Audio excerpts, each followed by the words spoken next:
Avez-vous déjà imaginé comment une stratégie bien exécutée peut inverser le cours d'une guerre? C'est exactement ce qui s'est passé en Ukraine. Au milieu d'un conflit qui semblait contrôlé par la Russie et ses alliés, Poutine a fini par tomber dans un piège majeur, subissant l'une des plus grandes défaites jamais enregistrées. Aujourd'hui, nous allons révéler les coulisses de cette contre-attaque décisive, les technologies qui ont fait toute la différence et comment elle ébranle non seulement le champ de bataille, mais aussi le moral des alliés de Moscou. Dans cette vidéo, vous comprendrez comment l'Ukraine a utilisé son renseignement, sa technologie et son courage pour faire face à des forces supérieures, révélant ainsi les failles critiques de la stratégie russe. Entrons dans les détails de cette confrontation près de Koursk. Montrons les répercussions pour Poutine et ce que cela signifie pour l'avenir de la guerre. Si vous appréciez le contenu qui vous tient au courant de tout ce qui se passe, abonnez-vous à la chaîne maintenant et activez la cloche pour ne manquer aucune mise à jour. De plus, devenez membre de la chaîne pour soutenir notre travail et garantir que nous puissions continuer à vous apporter des analyses complètes et exclusives sur les développements de cette guerre. Votre contribution fait toute la différence. La contre-attaque ukrainienne près de Koursk marque un tournant stratégique dans la guerre. Les forces spéciales ukrainiennes, bien entraînées et dotées d'une technologie de pointe, ont porté un coup décisif aux troupes nord-coréennes qui occupaient des positions à Krugen. Grâce à des mouvements rapides et à des tactiques précises, les Ukrainiens ont neutralisé les points critiques de la défense ennemie, reprenant des zones qui garantissent désormais une sécurité. Avantage territorial. Cette avancée non seulement renforce le moral des Ukrainiens, mais révèle également les faiblesses d'une alliance qui repose sur l'improvisation tactique. Les forces nord-coréennes, confrontées à des défis catastrophiques, ont vu leurs effectifs diminuer considérablement. Sans le soutien efficace de l'artillerie russe, les troupes étaient vulnérables aux attaques coordonnées. Le manque de communication efficace entre les unités a généré le chaos sur le champ de bataille, ce qui en a fait des cibles faciles pour les manœuvres ukrainiennes. Un exemple clair de cette vulnérabilité a été la destruction d'un point logistique essentiel, censé approvisionner les troupes en munitions, mais qui a fini par être un foyer de perte critique. Entre-temps, l'utilisation de viseurs thermiques par les forces ukrainiennes a fait toute la différence. Opérant sur un terrain enneigé, les soldats ont pu identifier les mouvements ennemis qui seraient passés inaperçus à l'œil nu. Imaginez la précision requise pour localiser et neutraliser un ennemi dans des zones densément couvertes d'arbres et de glace. Cette supériorité technologique, combinée à un entraînement rigoureux, a permis des affrontements efficaces et évité des pertes inutiles. Le résultat de cette opération crée un scénario intrigant sur la manière dont seront conçues les prochaines stratégies de guerre. L'offensive ukrainienne a profondément ébranlé les troupes nord-coréennes, qui ont subi des pertes dévastatrices pendant la guerre. Mal coordonnées et sans soutien logistique adéquat de la part de la Russie, ces unités ont subi une réduction critique de leurs effectifs. L'absence de soutien d'artillerie les a laissés pratiquement sans protection contre les attaques systématiques de l'Ukraine, révélant un point faible dans l'alliance stratégique entre les alliés de Poutine. L'un des incidents les plus symboliques a été l'évacuation d'urgence d'une base avancée abandonnée sous la pression des attaques ukrainiennes. Les échecs de communication entre les troupes nord-coréennes se sont avérés fatals, entraînant une confusion sur le champ de bataille. Dans un épisode spécifique, une division a reçu l'ordre d'avancer pour renforcer une position critique, mais est arrivée à l'endroit déjà pris par les forces ukrainiennes. Cette inadéquation a abouti à la capture d'équipements importants, notamment de systèmes de communication qui fournissent désormais des informations précieuses aux Ukrainiens. Ces erreurs ont non seulement affaibli le moral des troupes, mais ont également semé le doute sur les capacités stratégiques de la coalition dirigée par la Russie. Du côté ukrainien, l'impact a été inverse. Chaque victoire a apporté une nouvelle vague de confiance aux forces qui ont résisté pendant des mois en pleine guerre. Un exemple frappant est la célébration à Krugen, où les civils locaux libérés de l'occupation ont salué les soldats comme des héros. La récupération de ces zones est non seulement stratégique, mais aussi symbolique, renforçant l'engagement de l'Ukraine à résister et à inverser les avancées ennemies. La guerre continue cependant de se dérouler avec des défis qui nécessitent des réponses rapides et efficaces. L'utilisation de technologies avancées par les forces ukrainiennes a marqué un tournant dans la guerre contre la Russie et ses alliés. Équipées de viseurs thermiques et de drones de reconnaissance de pointe, les troupes ukrainiennes ont pu identifier et neutraliser les positions ennemies, même dans des conditions météorologiques défavorables. Lors du combat à Krugen par exemple, la neige qui aurait pu être un obstacle s'est transformé en allié grâce à la précision de cet équipement. Cette technologie a permis aux forces de localiser même des tranchées camouflées, réduisant ainsi le risque d'embuscade. L'efficacité des troupes ukrainiennes, avec cet appareil technologique, a également mis en évidence la différence de ressources entre les parties en guerre. Alors que les alliés de Poutine s'appuient sur des équipements plus traditionnels et moins adaptés aux conditions de combat modernes, l'Ukraine a utilisé ces outils avec le renseignement stratégique. Un exemple en est la détection d'un convoi de ravitaillement ennemi localisé en pleine nuit, qui a été neutralisé avant d'atteindre sa destination. Ces actions affaiblissent directement les capacités logistiques des adversaires et leur confèrent un avantage tactique significatif. Mais la technologie ne fonctionne pas seule. Cela nécessite des opérateurs qualifiés et une formation intense. Les soldats ukrainiens ont suivi des programmes rigoureux qui les ont préparés à tirer le meilleur parti de ces outils sur le champ de bataille.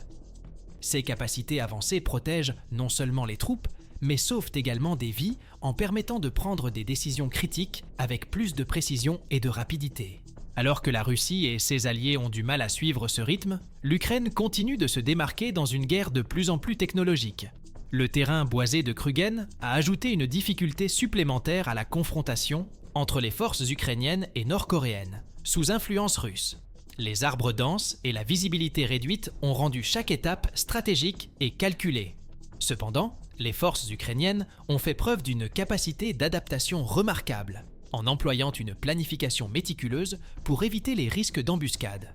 Un exemple en est l'utilisation de drones compacts, qui survolent les zones dangereuses et cartographient les mouvements de l'ennemi avant chaque avance, garantissant ainsi que les troupes gardent une longueur d'avance. Les forces nord-coréennes ont tenté d'utiliser l'environnement forestier à leur avantage, en positionnant leurs troupes dans des endroits difficiles d'accès et bénéficiant d'une couverture naturelle. Cependant, cette stratégie s'est avérée être une erreur compte tenu de la préparation tactique de l'Ukraine. Lors d'une opération nocturne, les soldats ukrainiens ont utilisé des viseurs thermiques pour détecter des embuscades cachées et démanteler les lignes de défense sans subir de pertes importantes. Cette capacité à neutraliser les menaces dans des environnements hostiles illustre le niveau d'efficacité qu'apporte la technologie moderne sur le champ de bataille. Malgré cela, les combats dans les forêts posaient toujours des défis importants aux deux camps. Les conditions météorologiques défavorables combinées à la densité du terrain ont rendu difficile la mobilité des véhicules et le réapprovisionnement. Les troupes ukrainiennes ont cependant fait preuve de résilience en improvisant des solutions logistiques telles que des itinéraires alternatifs et des transports légers. Ce type d'adaptation a permis de maintenir la dynamique des opérations, alors que les troupes nord-coréennes faisaient face à des difficultés croissantes pour maintenir leur présence dans la région. L'impact des opérations ukrainiennes sur les forces nord-coréennes alliées à la Russie a été dévastateur en termes moraux et tactiques. Le taux élevé de pertes et l'incapacité à tenir des positions stratégiques ont considérablement affaibli le moral des troupes ennemies. Dans un cas emblématique, une unité entière a été contrainte d'abandonner un avant-poste crucial, laissant derrière elle du matériel et des documents importants. Cet épisode illustre l'incapacité croissante des forces commandées par Poutine à soutenir la pression de l'Ukraine qui avance avec plus d'efficacité et de coordination. La mobilisation des troupes nord-coréennes a également révélé la fragilité de la planification alliée. Sans un système logistique solide, ces forces ont eu du mal à recevoir du ravitaillement et des renforts au moment le plus critique de la guerre. Durant les combats à Krugen, des rapports indiquent que les soldats nord-coréens ont manqué de munitions et de nourriture pendant des jours, tandis que les forces ukrainiennes, bien approvisionnées, maintenaient des opérations continues. La différence dans la gestion des ressources a créé un contraste évident entre les deux côtés. L'Ukraine apparaît comme la force la mieux préparée. Outre les pertes matérielles, l'effondrement du moral des alliés de Poutine a ouvert la porte aux désertions et au manque de discipline. Les soldats restés sur la ligne de front montraient des signes de démotivation, ce qui n'est pas passé inaperçu auprès des forces ukrainiennes. Ce scénario reflète non seulement l'épuisement physique des troupes ennemies, mais aussi la pression psychologique d'affronter un adversaire bien équipé et stratégiquement supérieur. Le conflit de Krugen a ainsi montré clairement que l'Ukraine est en train de redéfinir les règles de la guerre et de préparer le terrain pour les prochains développements. La Russie, sous la direction de Poutine, est désormais confrontée au défi de répondre aux pertes subies par ses forces alliées lors de la confrontation avec l'Ukraine. Les opérations à Kruguen ont révélé des failles critiques dans la stratégie russe, qui reposait sur un partenariat avec les troupes nord-coréennes pour maintenir son influence dans la région. À Moscou, les discours officiels ont minimisé les dégâts, mais des sources internes indiquent que le haut commandement militaire subit d'intenses pressions pour justifier les revers. Cette tension reflète la difficulté d'équilibrer le récit politique et la réalité sur le champ de bataille. Poutine est également confronté au problème de la rareté des ressources, car la guerre nécessite de plus en plus d'investissements dans la technologie et la logistique. L'incapacité de fournir un soutien adéquat aux forces nord-coréennes a mis en évidence la fragilité d'une alliance qui repose sur l'improvisation tactique. Pour tenter de limiter les dégâts, certaines informations indiquent que le Kremlin aurait entamé des consultations avec de hauts responsables militaires pour revoir ses stratégies dans la région. Cependant, les échecs persistants des mobilisations précédentes indiquent que cette révision pourrait ne pas suffire à changer le cours de la guerre. Outre l'usure militaire, les défaites de Kruguen ont eu des répercussions politiques et sociales en Russie. La population, qui a initialement soutenu la guerre, commence à s'interroger sur les coûts humains et économiques que cela implique. Des manifestations sporadiques ont eu lieu dans certaines villes, témoignant d'un mécontentement croissant.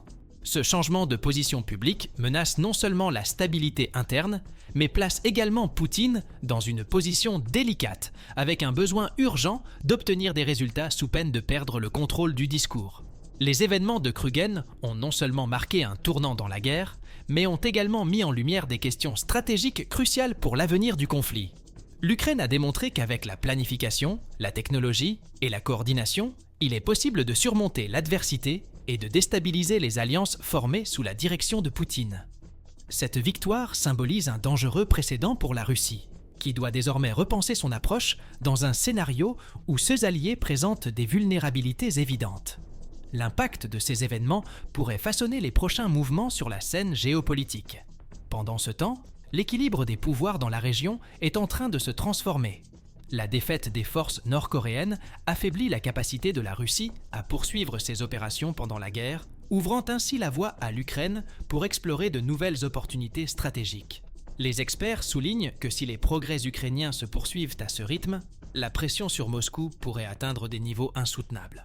En outre, la réussite de l'Ukraine à Kruguen pourrait inciter d'autres fronts de résistance à adopter des tactiques similaires, intensifiant ainsi l'attrition de l'armée russe. Ce qui est en jeu aujourd'hui, ce n'est pas seulement les territoires, c'est la perception globale de la force et de la résilience des acteurs impliqués dans le conflit. L'Ukraine, avec cette avancée, renforce sa position d'exemple de résistance stratégique, tandis que Poutine fait face à une pression croissante tant à l'intérieur qu'à l'extérieur. Les prochains chapitres de cette guerre promettent d'être encore plus intenses, chaque mouvement jouant un rôle crucial dans la redéfinition des frontières du pouvoir dans la région. Il est impressionnant de voir à quel point chaque détail peut faire la différence dans un scénario aussi complexe que cette guerre entre l'Ukraine et la Russie. Tout ce que nous avons vu jusqu'à présent ne concerne pas seulement les victoires ou les défaites sur le terrain, mais aussi la manière dont la stratégie, la préparation et le courage peuvent transformer le cours d'un conflit. Maintenant, je vous demande, comment voyez-vous ces événements ? Ces rebondissements mèneront-ils à un nouveau chapitre de l'histoire ? Ce qui est clair, c'est que rien n'arrive par hasard. La guerre, comme la vie, nous enseigne que la planification et la prise de décision sont fondamentales. Quelles leçons pouvez-vous en tirer pour votre propre trajectoire ? Il est peut-être temps d'agir, de changer, de réfléchir stratégiquement aux défis auxquels vous êtes confrontés. Utilisez-vous les bons outils pour surmonter vos propres conflits ? Si ce contenu vous a fait réfléchir, laissez votre commentaire ci-dessous et partagez votre point de vue sur le sujet. Et n'oubliez pas, abonnez-vous à la chaîne et activez la cloche pour continuer à suivre des analyses détaillées et des mises à jour exclusives. Envie d'aller plus loin ? Devenez membre de la chaîne et faites partie de notre communauté de supportés. Ensemble, nous pouvons continuer à faire connaître la vérité dans les coulisses de cette guerre et bien plus encore.